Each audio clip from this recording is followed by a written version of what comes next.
मसीह के नाम से आप सभी का अभिवादन करता हूँ। And we are delighted that we are in God's presence this day.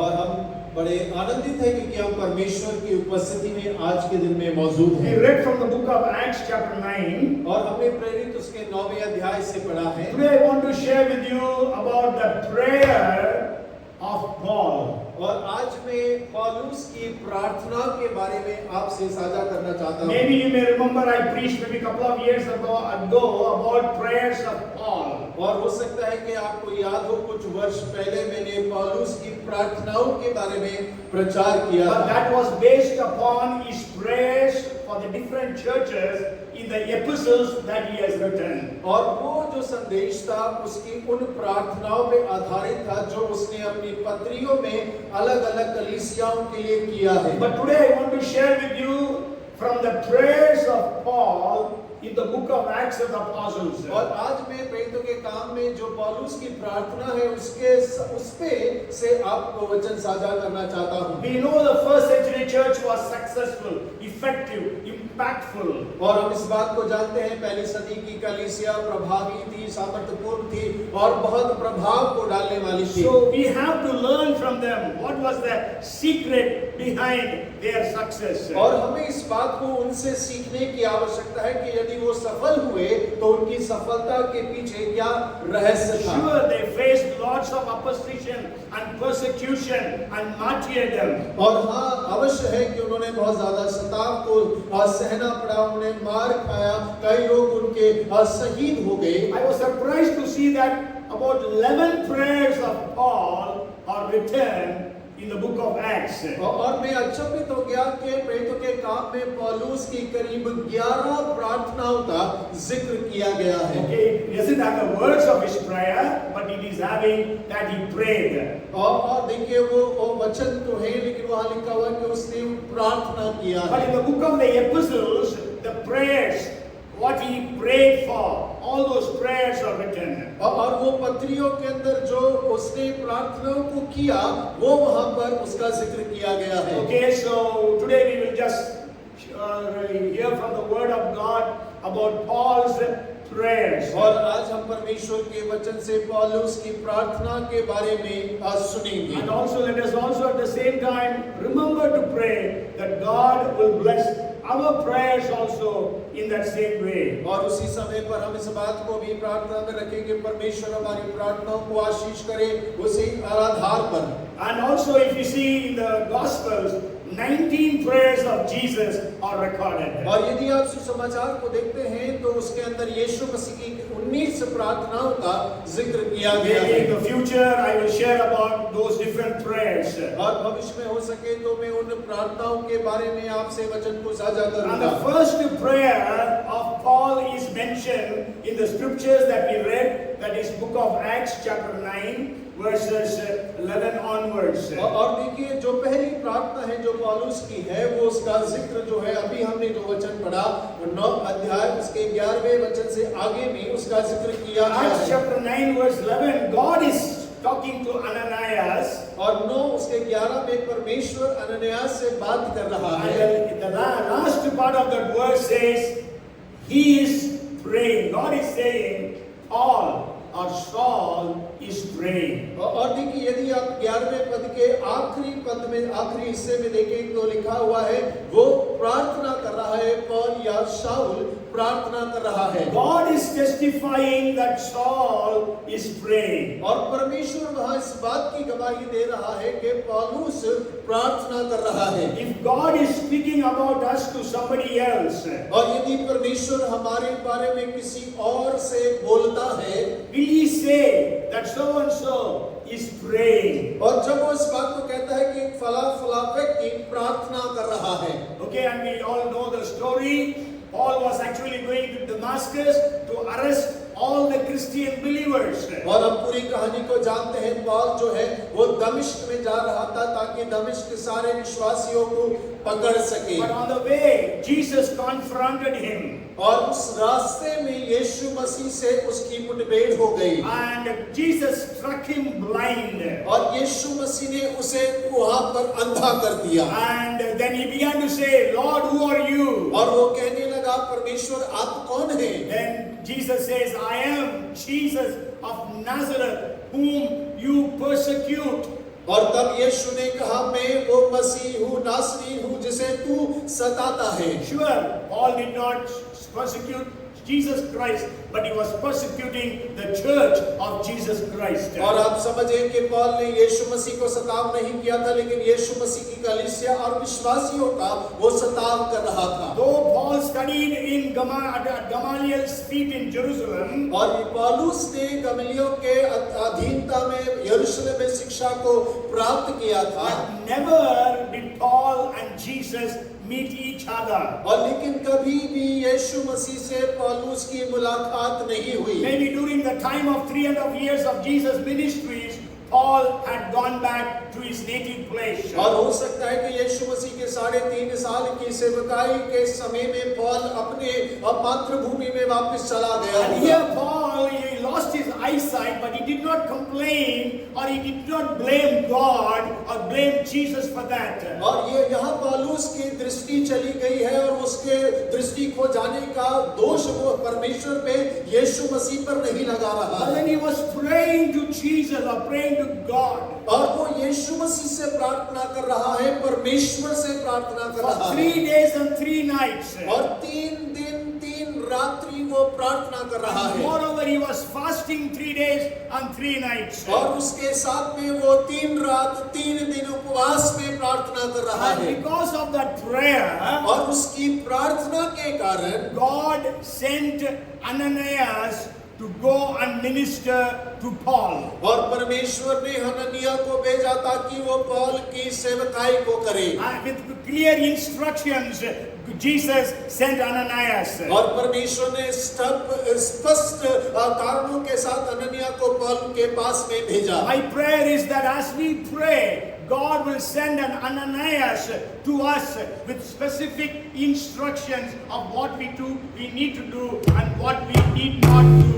और मेरी प्रार्थना यह है कि जब हम प्रार्थना करते हैं तो परमेश्वर स्पष्ट निर्देशों के साथ में ऐसा हननियाओं को भेजे ताकि वो हमें बता सके क्या करना है और क्या नहीं करना So है। maybe you are praying today for different things. और हो सकता है कि आज आप कई अलग-अलग बातों के लिए प्रार्थना कर रहे God होंगे। is a God who answers our prayers. और परमेश्वर हमारा वो परमेश्वर है जो हमारी प्रार्थनाओं का उत्तर देता है। We heard wonderful testimonies from Ashu and from Brother Levi and Brother Rajkumar, how God answered their prayers. और हमने भाई लेवी से, भाई राजकुमार से, भाई आशु से इस बातों को गवाही को सुना के परमेश्वर कितने अद्भुत तरीके से हमारी प्रार्थना का उत्तर हमें देता है। Even Dr. Prashant about the youth camp that was held. और डॉक्टर प्रशांत के द्वारा भी जो जवानों का गोष्ठी हुआ उसके बारे में भी। So our God is a prayer answering God. और हमारा परमेश्वर प्रार्थनाओं का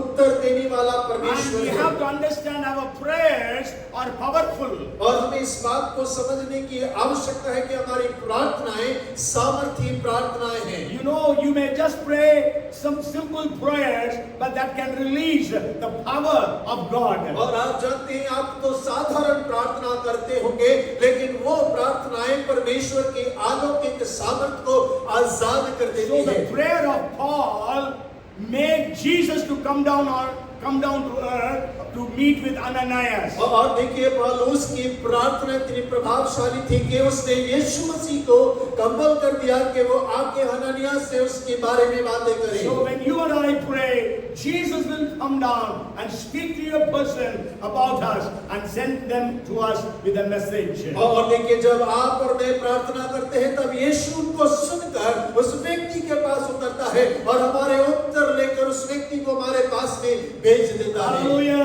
Hallelujah. Praise the Lord. Let us expect such things to happen in our lives, in our prayers. और हो कि हम इन बातों की आशा को अपनी प्रार्थना में अपने जीवन में लेकर बैठने वाले हो सकें।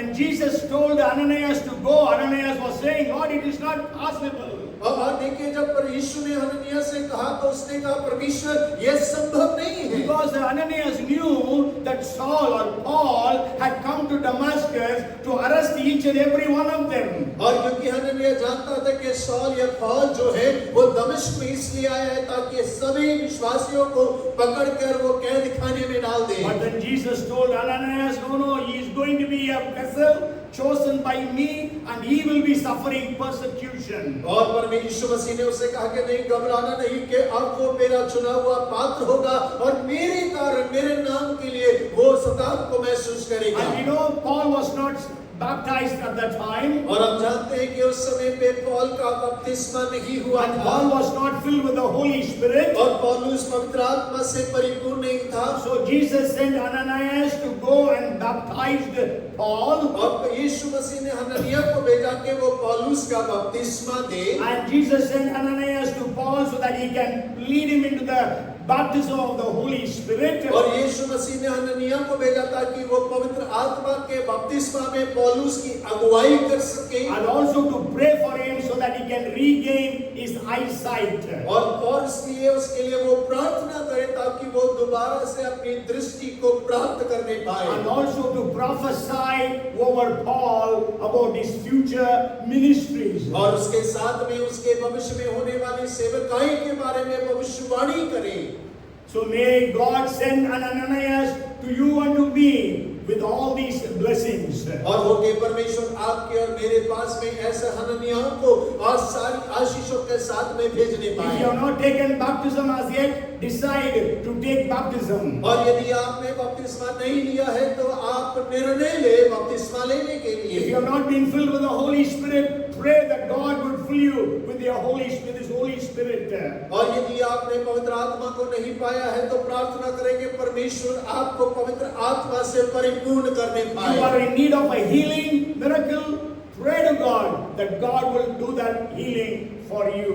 और यदि आपको चंगाई की आवश्यकता है, चमत्कार की आवश्यकता है तो प्रार्थना करें कि परमेश्वर वो चमत्कार और चंगाई आपके जीवन में करने पाए। Receive a prophetical word regarding your future life, career, ministries. और आपके भविष्य के लिए, आपकी नौकरी धंधे के लिए, आपके जीवन के लिए मसीह से उस भविष्यवाणी की आशा करें और प्राप्त I करें। have made these 11 prayers into 10 prayers. और देखिए मैंने उन 11 प्रार्थनाओं को 10 में बनाया है। And all those things will start with yes, so that you can remember in a better way. और देखिए वो सारे के सारे आरंभ अंग्रेजी के एस शब्द से होते हैं ताकि आप आसानी से याद रख So सकें। first, in answer to the first prayer, Jesus sends Ananias with specific instructions. और देखिए पहला है परमेश्वर ने अनन्या को विशेष निर्देशों के साथ में पौलुस के पास में भेजा।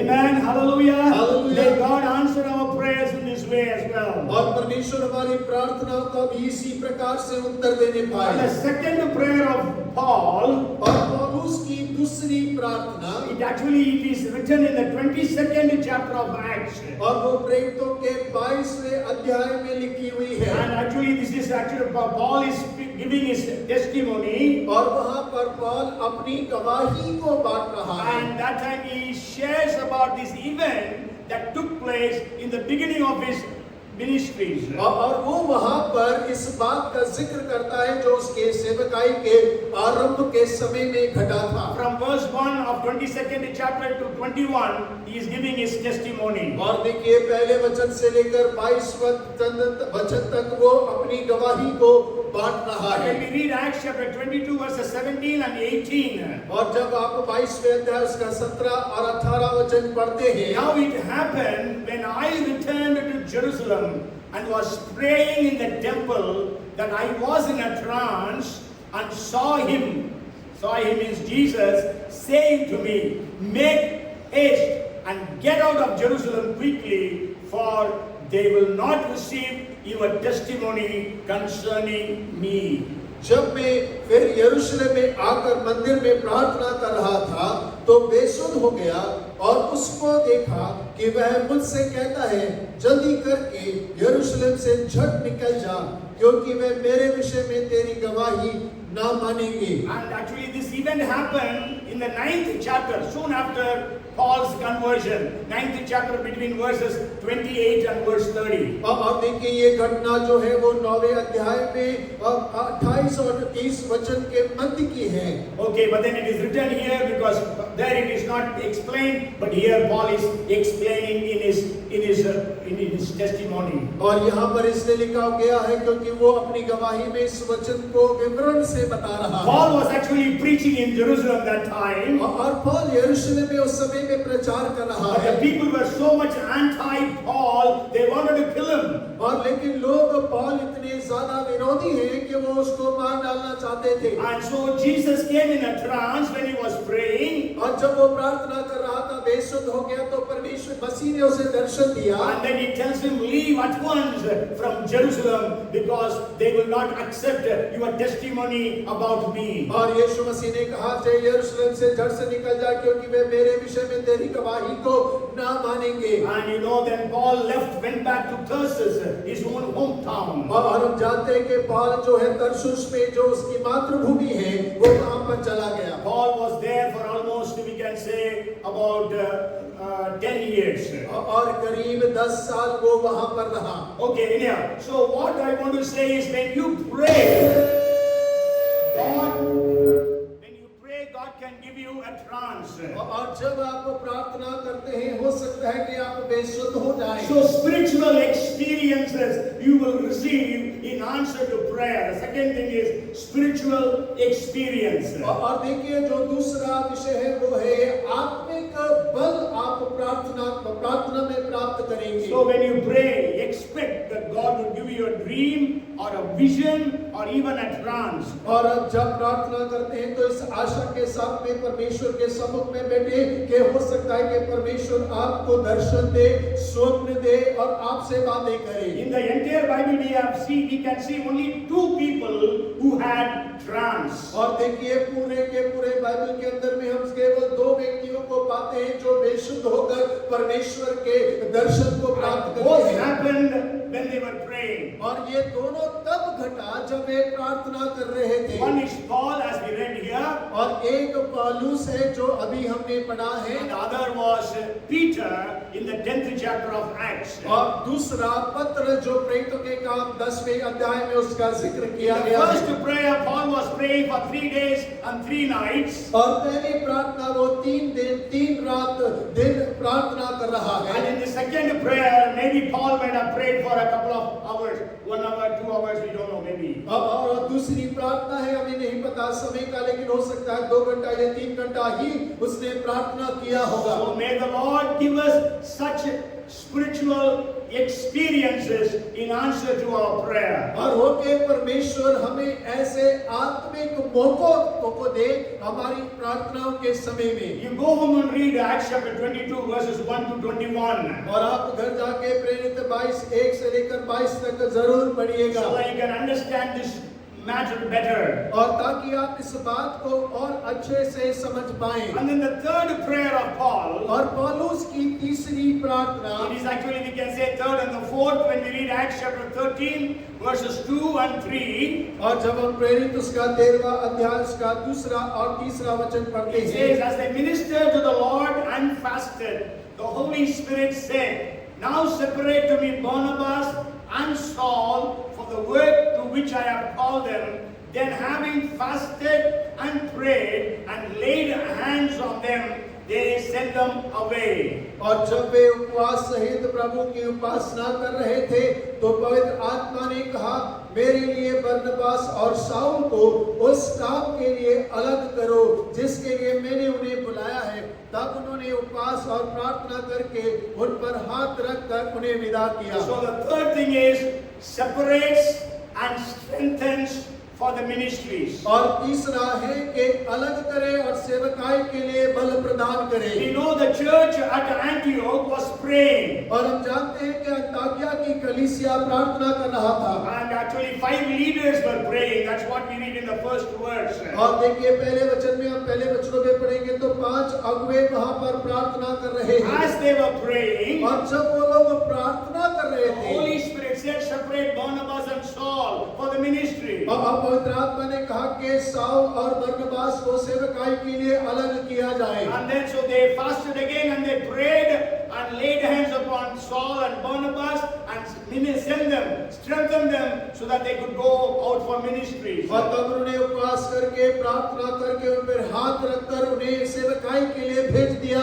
उन्हें अलग कर दिया। So we also, when we also pray together, let us expect that Holy Spirit will come and minister to us and tell us, separate so and so for the ministries. और जब हम लोग भी उपवास और प्रार्थना करते हैं तो इस आशा के साथ में बैठे कि परमेश्वर वहाँ पवित्र आत्मा के द्वारा हमें बतलाएगा कि हमें सेवकाई के लिए इस फला व्यक्ति को अलग करना है या भेजना है। Because I am sharing these things that such experiences will be our experience also. और देखिए मैं इन बातों को इसलिए बांट रहा था कि ये अनुभव हमारे जीवन के अनुभव बनने पाए। Because the 21st century church must be powerful, impactful and must be able to complete the Great Commission. और क्योंकि 21वीं सदी की कलीसिया को सामर्थ्यपूर्ण होना है और वो महान आदेश को पूरा करने वाली कलीसिया होनी चाहिए। Here also they fasted and prayed. और देखिए यहाँ पर भी उपवास और प्रार्थना किया गया। Then there was the call for the ministries. और वहाँ पर सेवकाई के लिए बुलाहट दिया गया। Then we read about laying on hands. और वहाँ पर हम हाथ रखकर प्रार्थना के बारे में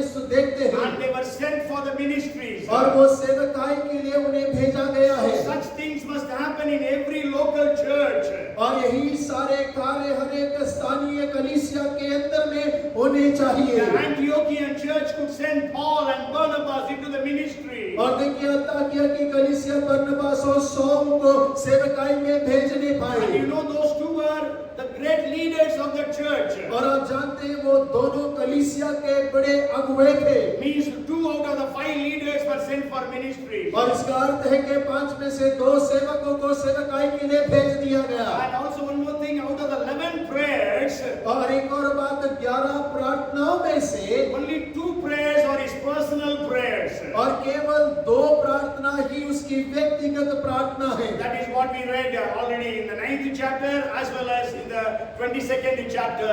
In both these places Paul was praying alone. और वही दोनों प्रार्थना हमने 9वें अध्याय के अंदर में और 22वें अध्याय में हमने पढ़ा है कि पौल अपने लिए उन प्रार्थनाओं को कर रहा है। Yes, it was a personal prayer. So God moved in and through our personal prayers. और वो व्यक्तिगत प्रार्थनाएं परमेश्वर हमारी व्यक्तिगत प्रार्थनाओं के द्वारा कार्य करता है। But all other prayers we are going to study that were with other people. और वो बाकी की प्रार्थनाओं जो है वो दूसरे और दूसरों के साथ में है। Okay, so as a congregation we pray, so let that prayer be answered in that way. और जो हम मंडली के रूप में प्रार्थना करते हैं हो कि उस तरीके से उसका उत्तर हमें मिलने पाए। As leaders we pray, let God move in our midst. और जैसे अगुवों के मध्य में हम प्रार्थना करते हैं परमेश्वर उसके अनुसार हमारे मध्य में चले फिरे। And actually 3rd and the 4th prayers are in this point. God separated and God strengthened them for the ministries. और तीसरा और चौथा बिंदु यही है कि परमेश्वर ने उन्हें अलग किया, परमेश्वर ने उन्हें सेवकाई के लिए बल प्रदान किया। But then we consider it as the 3rd point. और लेकिन हम इसे एक तीसरे बिंदु के रूप में ही देखते हैं। And the 4th prayer is, और चौथी प्रार्थना जो है when we read Acts chapter 14 and verse 23. और जब हम प्रेरित 14 उसका 23वां वचन पढ़ते हैं। So when they had appointed elders in every church and prayed with fasting, they commended them to the Lord in whom they had believed.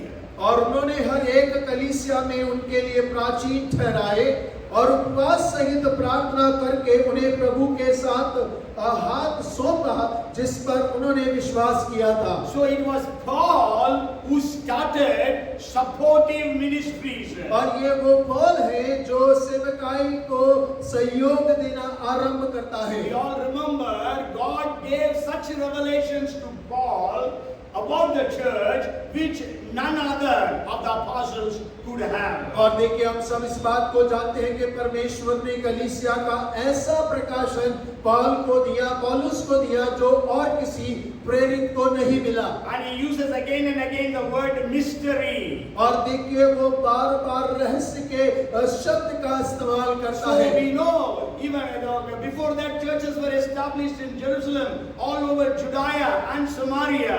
और इससे पहले के जो यरूशलेम में, यहूदिया में, समरिया में कलीसियाओं की स्थापना होने से पहले It already they had the foundation of the church there. और वहाँ पे कलीसियाओं की नींव पड़ चुकी थी। But then never Peter or any of the other apostles thought about appointing elders. लेकिन पतरस ने या दूसरे प्रेरितों ने कभी इस बात को नहीं सोचा कि वहाँ पे अगुवों को या प्राचीनों को स्थापना की जाए। But sure, in the 6th chapter of Acts, लेकिन जब प्रेरित उसके 6वें अध्याय में हम पढ़ते हैं, when there was a problem in the church of Jerusalem, और जब यरूशलेम की कलीसिया के अंदर में समस्या खड़ी हुई, because the people were some were speaking Hebrew, some were speaking in Greek, और क्योंकि वहाँ पे कुछ लोग इब्रानी भाषा बोलने वाले थे, कुछ यूनानी भाषा बोलने वाले थे, so that time they chose 7 men who were appointed to serve the tables. और उन लोगों ने वहाँ पर अपने मध्य से 7 लोगों को चुना ताकि वो भोजन परोसने का कार्य कर सके। But there also it is not written as deacons. लेकिन वहाँ पे प्राचीन शब्द का उपयोग नहीं किया But गया। then they are said the seven it says, that's it says. और वहाँ पे केवल 7 शब्द का इस्तेमाल किया गया है। Okay, so elders actually they had elders, but not in this way. So Paul started supporting ministries in answer to prayer. और देखिए उनके मध्य में प्राचीन तो थे लेकिन इस प्रकार से नहीं, लेकिन पौलुस ने सेवकाई में इस प्रकार का सहयोग करना आरंभ किया। Okay, in other words we can say Paul released others for ministries. और दूसरे शब्दों में कहा जाए तो पौलुस ने दूसरों को सेवकाई के अंदर में आजाद किया। And we read all these 4 prayers are fasting and prayers. और हम इन चारों को जब देखते हैं तो वहाँ पर उपवास और प्रार्थना को देखते हैं। The first prayer Paul prayed for 3 days and 3 nights with fasting. और देखिए पहली प्रार्थना पौलुस जब कर रहा है 3 दिन 3 रात उपवास के साथ प्रार्थना कर रहा The है। Antiochian church prayed with fasting maybe one day when God said separate Barnabas and Saul. और देखिए अंताकिया की कलीसिया में भी उपवास प्रार्थना हो सकता है, एक दिन परमेश्वर ने उन्हें कहा कि पौल और बरनबास को अलग करो। And again they fasted and separated or sent to Paul and Barnabas, and so that may be again another day of fasting. और उन्होंने फिर से उपवास और प्रार्थना किया, हो सकता है एक और दिन उपवास प्रार्थना करके पौल और बरनबास को वहां सेवकाई के लिए आजाद किया। Here we read that they were commending the elders. That time also they fasted and prayed. और यहाँ पर हम देखते हैं कि उन्होंने कलीसिया के अंदर प्राचीनों को ठहराया तो उपवास सहित प्रार्थना करके उन्होंने इस कार्य को किया। Maybe another day of fasting and prayer, fasting. और हो सकता है कि एक और दिन उपवास और प्रार्थना का होगा। Fasting was very important in the first century church. और प्रथम कलीसिया के अंदर में उपवास एक बहुत महत्वपूर्ण कार्य था। So that's what Bible says, proclaim fast. और इसीलिए बाइबल कहती है कि उपवास की घोषणा करो। And then the 5th prayer point I want to share with you is, और जो 5वां प्रार्थना का बिंदु है वो मैं बांटना चाहता when we हूँ। read Acts chapter 16 and verse 13, और 16वें अध्याय का 13वां वचन जब हम पढ़ते हैं, it says, and on the Sabbath day, it's actually in plural, we means Paul and his team, we went out of the city to the riverside where prayer was customarily made, and we sat down and spoke to the women who met there. और सबत के दिन हम नगर के फाटक के बाहर नदी के किनारे ये समझ कर गए कि वहाँ प्रार्थना करने का स्थान होगा, और बैठकर उन स्त्रियों से जो इकट्ठा हुई थी बातें करने लगे।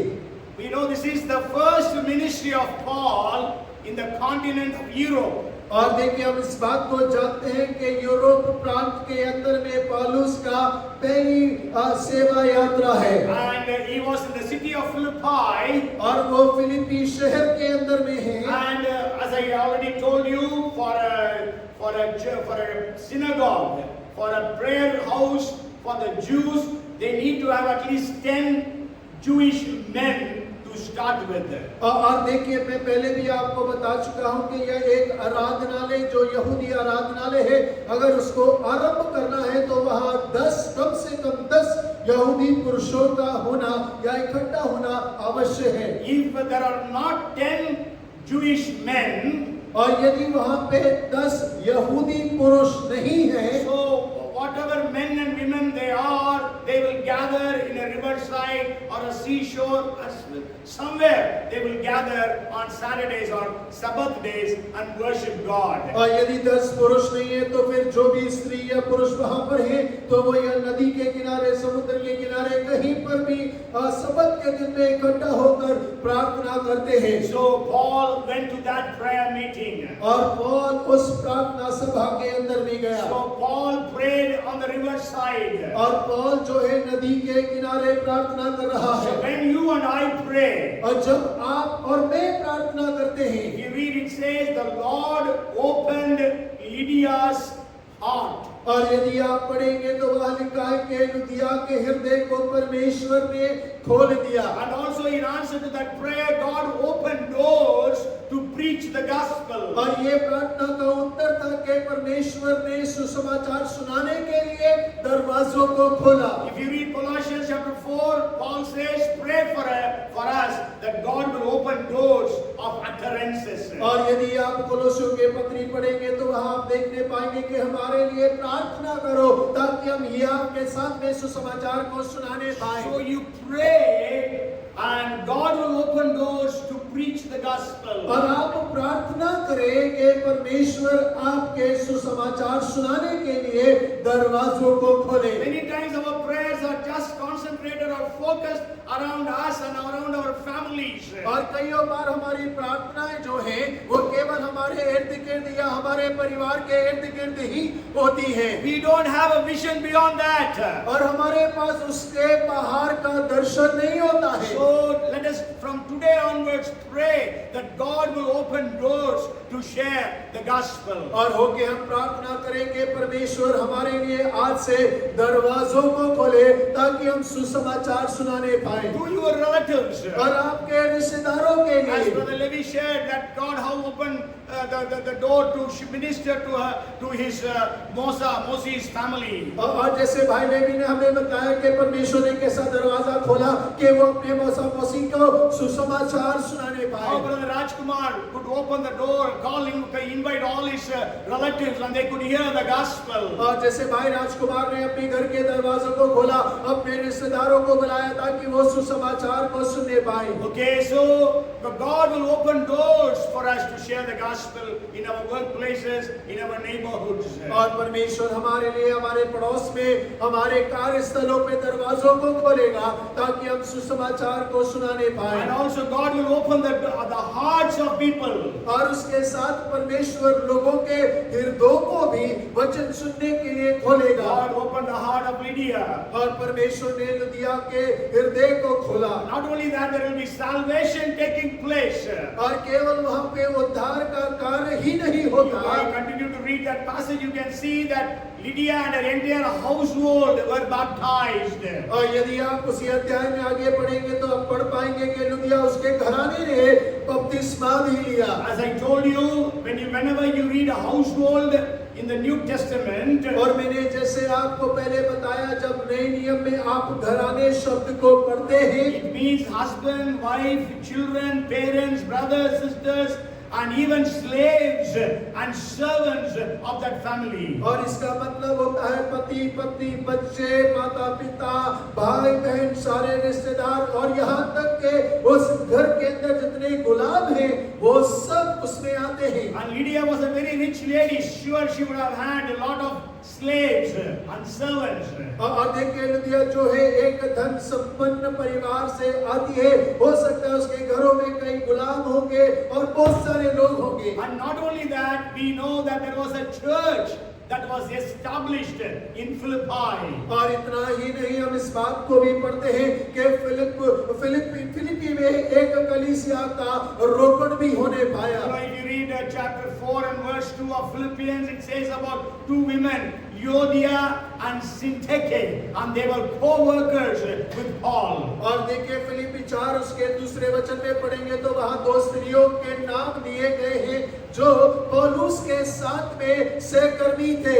Okay, so today, how is our prayer? और आज हमारी प्रार्थना किस प्रकार की है? Are our prayers winning souls? और क्या हमारी प्रार्थना आत्माओं को जीतने की Are है? our prayers establishing churches? और क्या हमारी प्रार्थना कलीसिया स्थापना की है? Are our prayers so powerful that people are getting baptized? और क्या हमारी प्रार्थना में इतना समर्थ है कि लोग बपतिस्मा ले रहे हैं? So the fifth thing is souls saved and church established in answer to the prayer of Paul and his team. और देखिए पांचवा बिंदु है कि पौल और उसके दल की प्रार्थना के उत्तर में आत्माओं का उद्धार हुआ और कलीसियाओं का रोपण हुआ. Let it also be said about us that we prayed and God established churches. और हो के हमारे बारे में भी यह कहा जाने लगे कि हमने प्रार्थना किया और परमेश्वर ने कलीसियाओं को रोपण किया, स्थापना किया. And then the sixth thing is, और छठवीं बात जो है, when we read Acts chapter 16 and verse 16. और हम प्रेरित 16 उसका 16 पढ़ेंगे. Now it happened as we went to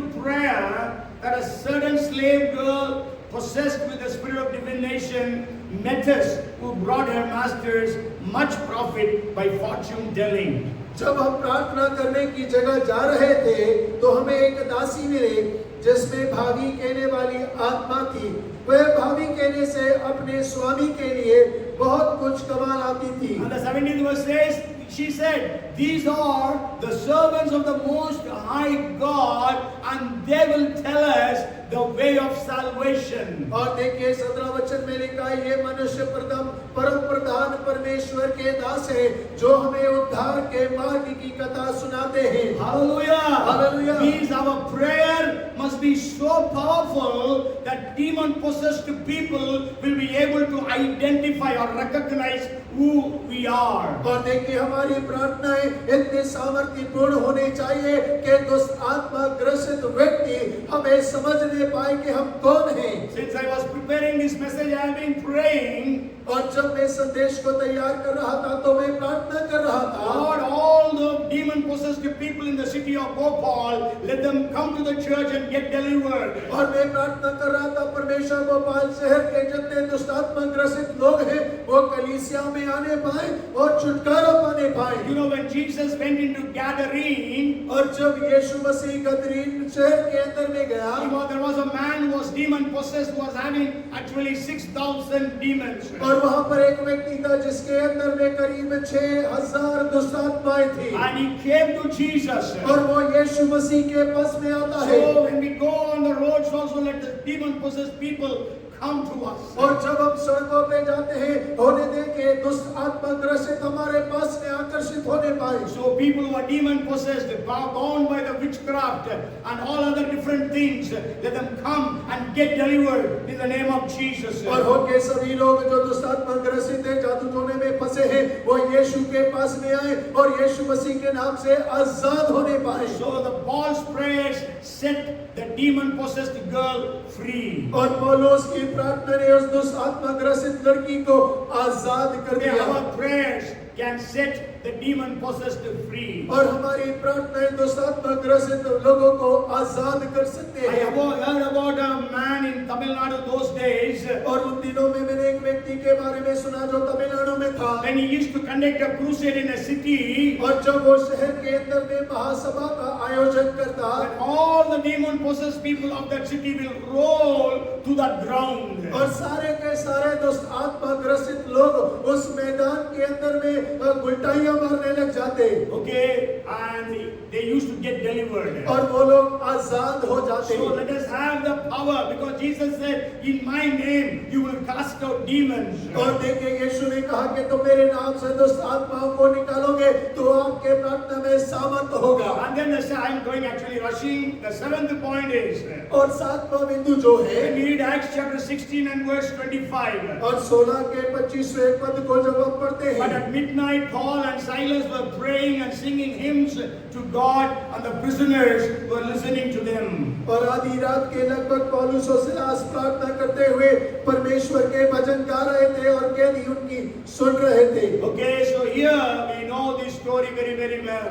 और देखिए इस कहानी को हम बहुत अच्छे से जानते हैं। But then we know, we have to understand, Paul and Silas were in the prison. और हमें इस बात को समझने की आवश्यकता है कि पौल और सिलास जेल खाने में हैं। But we are in a house, we are in our houses. और हम लोग अपने घरों के अंदर में हैं। And they both were beaten up so badly, blood is oozing out of the wounds, and it is not bandaged, and that is how they were. और उन्हें बहुत बुरी तरीके से मारा गया था, उनके घाव से खून बह रहा था, उनकी मलहम पट्टी नहीं की गई थी। And then the Bible says their legs were bound to stocks.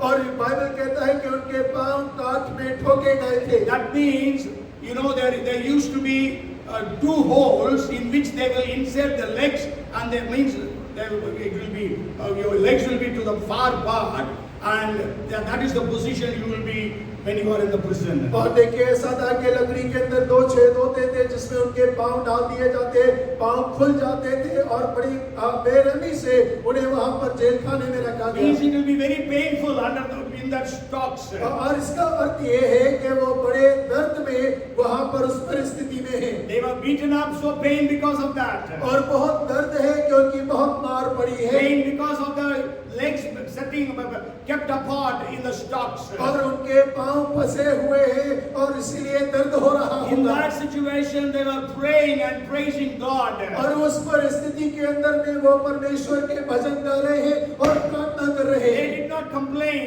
और उन्होंने शिकायत नहीं की They did not murmur. और वो कुड़कुड़ाए नहीं They did not groan because of pains. और वो दर्द के कारण कुरा नहीं रहे। But then they were praying and praising the Lord. और वो प्रार्थना कर रहे हैं, परमेश्वर की स्तुति कर रहे हैं। So we know supernatural things happen. और हम जानते हैं कि वहाँ पर अलौकिक कार्य होते हैं। So when we pray in problems, और जब हम परेशानियों के मध्य में प्रार्थना करते हैं, so supernatural things will happen.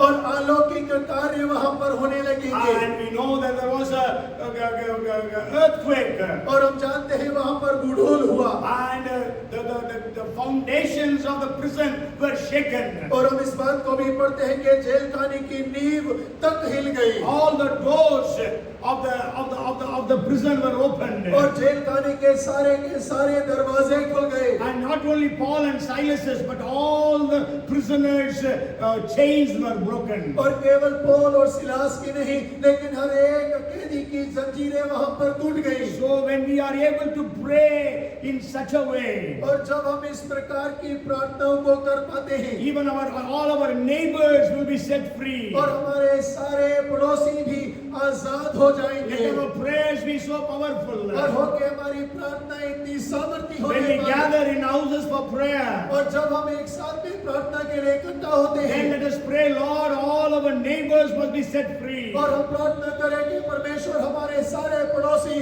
उद्धार पाने पाए। So may God honor our prayers through supernatural attestations. और हो के परमेश्वर उसी समय पर हमारी प्रार्थनाओं के ऊपर में अलौकिक कार्यों को करने पाए। Just imagine you prayed and God has opened the doors of the prison. और आप सोच कर देखें कि आप प्रार्थना कर रहे हैं और परमेश्वर जेल खाने के दरवाजों को खोल देता है। And all the prisoners were also free now. और अब सारे के सारे कैदी भी आजाद हो गए। What will you do then? और आप क्या करेंगे? God has opened the doors so that we can all flee, escape. और परमेश्वर ने दरवाजे खोल दिए हैं तो आओ हम यहाँ से भाग जाते हैं। No, Paul did not do that. और नहीं, पौलुस ने ऐसा नहीं किया। Because if they flee that prison, और यदि वो उस जेल खाने से भाग जाते हैं, then this jailer will be killed, will be crucified. That is the rule of Romans. और तब ये जेल का जो जेलर है उसको मृत्यु दंड मिलेगा, क्योंकि रोमन साम्राज्य का यही नियम है। And it will be a very shameful death. और ये बड़ी शर्मनाक मौत होगी। So that's why the jailer thought to kill himself. और इसीलिए जेलर ने सोचा कि मैं अपने आप को खत्म कर देता हूँ। Rather than having a shameful death, let me kill myself. और शर्मनाक मौत मरने से बेहतर होगा अपने आप को ही मार डालूं। Because he thought all the prisoners have run away. और क्योंकि उसने सोचा के सारे कैदी वहां से भाग गए हैं। But then Paul made all the prisoners to stay back. और पौलुस ने सारे के सारे कैदियों को वहीं पर रोके रखा। And also he told the jailer, don't harm yourself. We are all here.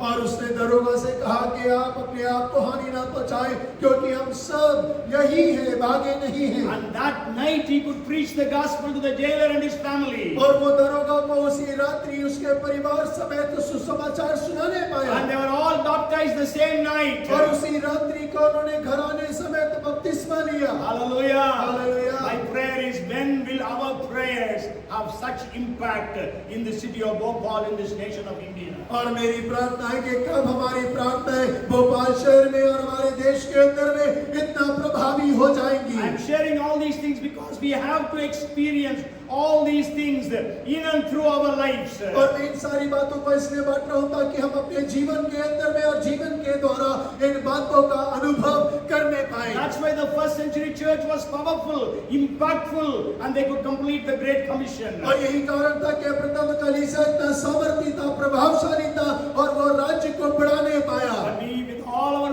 with modern facilities, still we are not able to reach out. और आज हम सारी आधुनिक सुविधाओं के द्वारा हैं, लेकिन फिर भी हम महान आदेश को पूरा नहीं कर पा And the रहे। 8th point, और आठवां बिंदु Acts chapter 20 and verse 36. और प्रेरित उसका 20 उसका 26 When he had 36, when he had said these things, he knelt down and prayed with them all. और 36 में लिखा यह कहकर उसने घुटने टेके और उन सब के साथ प्रार्थना की। Paul completed his third missionary journey, और पौलुस ने अपनी तीसरी सेवकाई की यात्रा को समाप्त किया। and he was returning back to Jerusalem or Antioch.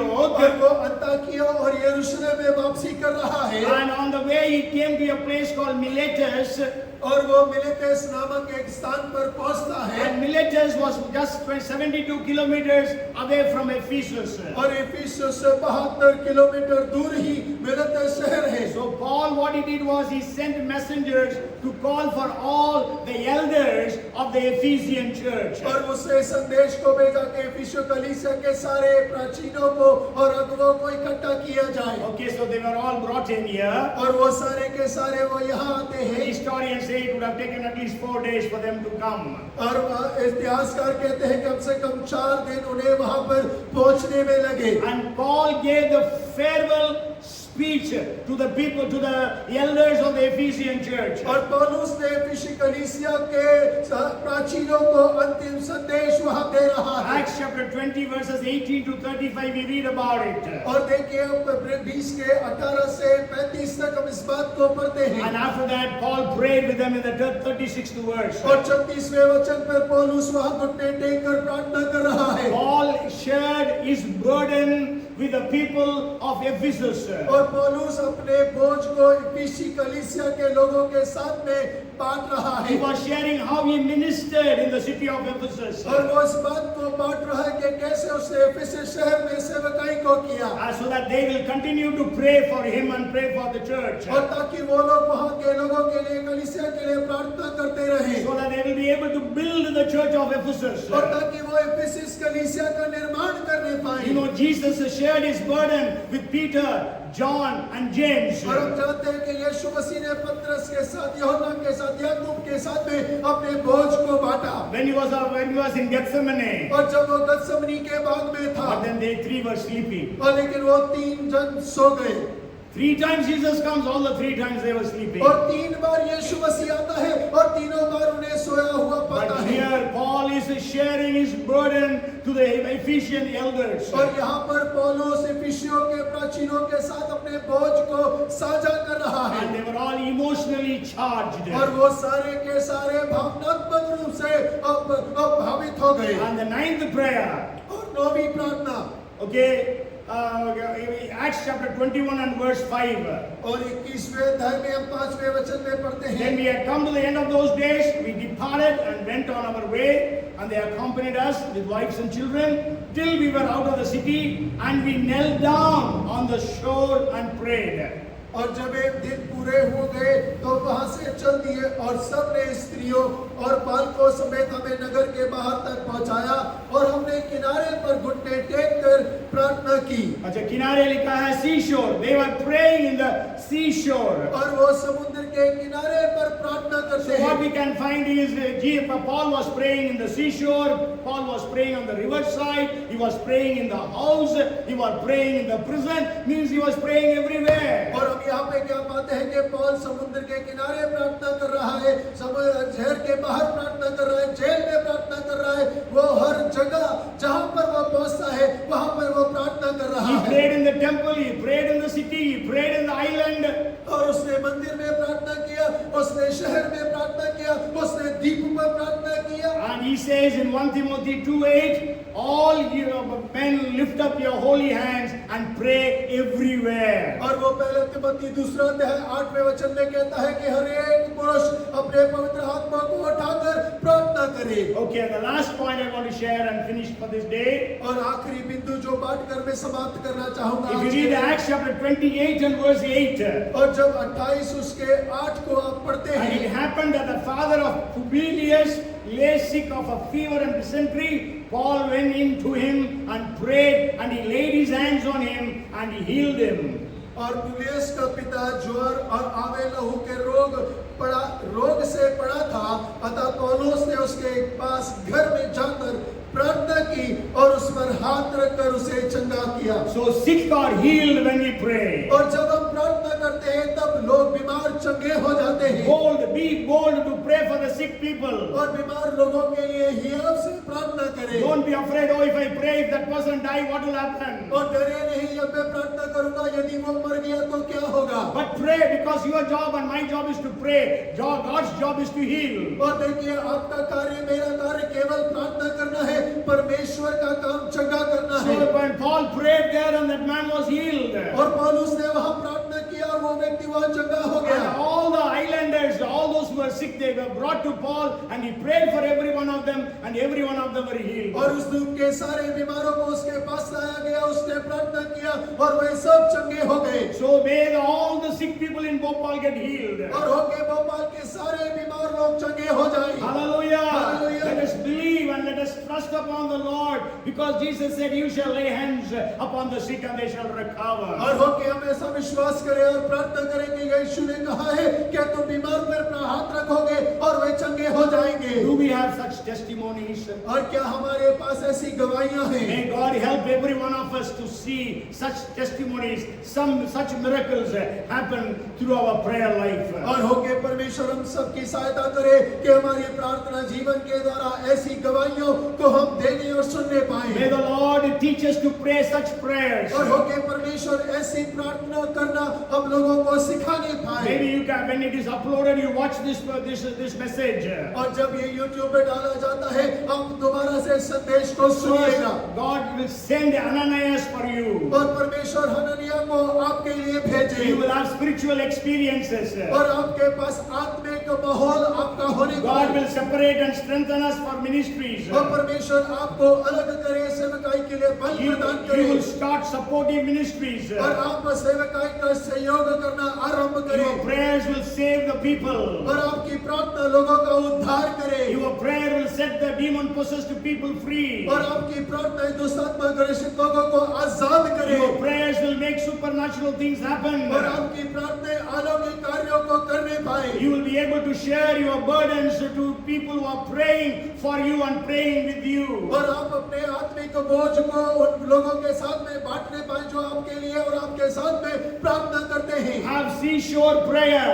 होके समुद्र के किनारे प्रार्थना करने पाए And sick shall be healed by our prayers. और होके बीमार हमारी प्रार्थना के द्वारा चंगे होने पाए। Jesus is the same yesterday, today and forever. और यीशु मसीह कल आज और सदा सर्वदा एक सा If है। he did during those days, he will do it even today. और यदि उसने उन दिनों में किया है तो वो आज भी हमारे लिए करेगा। Jesus is not a respecter of persons. और यीशु मसीह किसी व्यक्ति का भेदभाव नहीं करता। If he did through Paul, he will do through you and me. और यदि उसने पौल के द्वारा किया तो आपके और मेरे द्वारा भी नहीं करेगा। Come, let us pray. आइए हम मिलकर Let us प्रार्थना pray for करें। that spirit of prayer to fall upon us. और होके हम प्रार्थना करेंगे, प्रार्थना का आत्मा हमारे ऊपर उतरने पाए। Let us be filled with the Holy Spirit when we pray. और जब हम प्रार्थना करें तो पवित्र आत्मा से हम भर जाएं। In the mighty name of Jesus.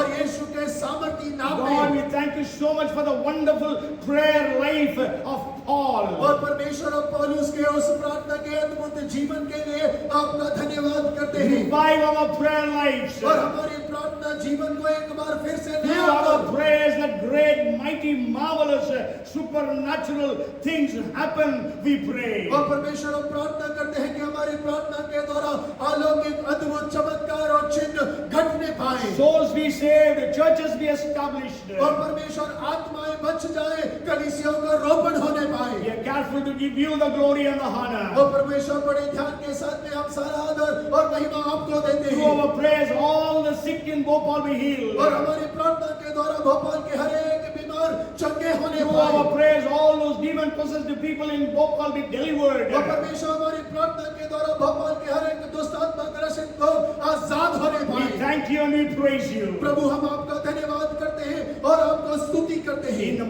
matchless name of Jesus our Lord, we pray. और यीशु मसीह के अद्भुत और प्रिय मधुर नाम में मांगते Let us हैं। all clap our hands and say amen. और सभी ताली बजा के जोर से कहें Hallelujah.